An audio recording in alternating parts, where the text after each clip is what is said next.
और उनका मिजाज इसी से तय होता है। एक्सपर्ट मानते हैं कि भले ही आबादी के लिहाज से ये कम है, लेकिन ये बेहद अहम है।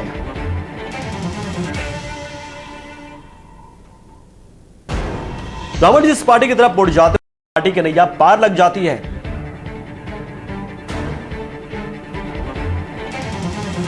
लेकिन ये ब्राह्मण वोटर पिछले 15 सालों से हाशिए पर आ गया था।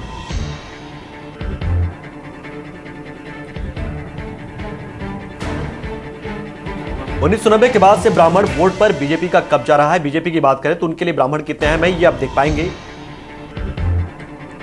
पर भाजपा इस बार अपना पूरा जोर दलितों को लुभाने में लगा रही है।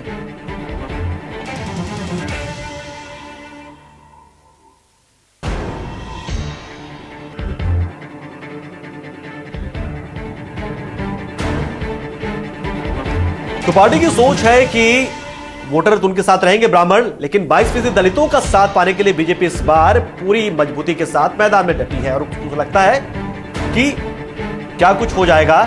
नतीजा 2007-2009 में साफ दिखा था कि जहां पर बीजेपी सिर्फ 10 लोकसभा सीट और 40 विधानसभा सीट ही जीत पाई थी, इसलिए अब वो ब्राह्मणों के साथ साथ दलितों को भी साधने में जुटी है। 2014 लोकसभा चुनाव में ब्राह्मणों का साथ एक बार फिर बीजेपी को मिला है, इसलिए उम्मीद बरकरार है।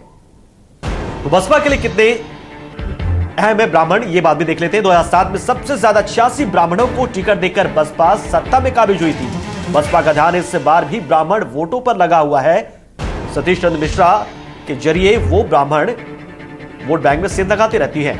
पिछले लोकसभा चुनाव में बसपा ने लगभग 40 ब्राह्मण सम्मेलन किए थे और इसके बाद ही ब्राह्मण वोटर जो था वो बसपा से जुड़ गया था और एक नया सोशल इंजीनियरिंग का फंडा बसपा ने रखा था। बसपा पार्टी ने नारा दिया था, ब्राह्मण शंख बजाएगा हाथी दिल्ली जाएगा, और वो लगभग कामयाब रही।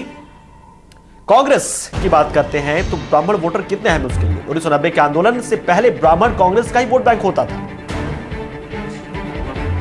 1990 के आंदोलन के दौरान ब्राह्मणों ने भाजपा का दामन थाम लिया था। 1990 के बाद उससे पहले तक कांग्रेस 2017 के चुनाव से कुछ पहले सीएम भी थे यहां पर, और दिखाएंगे आपको आगे भी कि किस तरह से ब्राह्मण वोट के साथ साथ तमाम जातियों के आंकड़े क्या कुछ कह रहे हैं और कैसे उनके वोटर्स किस तरह से राजनीतिक पार्टियों को प्रभावित करती है, क्योंकि राजनीतिक पार्टियां आज भी यहां के वोटर्स को समझ नहीं पाई है। चाहे वो उन्हें उम्मीदवार बनाए या ना बनाए, यहां के वोटर्स किस तरफ मुड़ जाएंगे कोई नहीं जानता। फिलहाल रुकते एक छोटे से ब्रेक के लिए।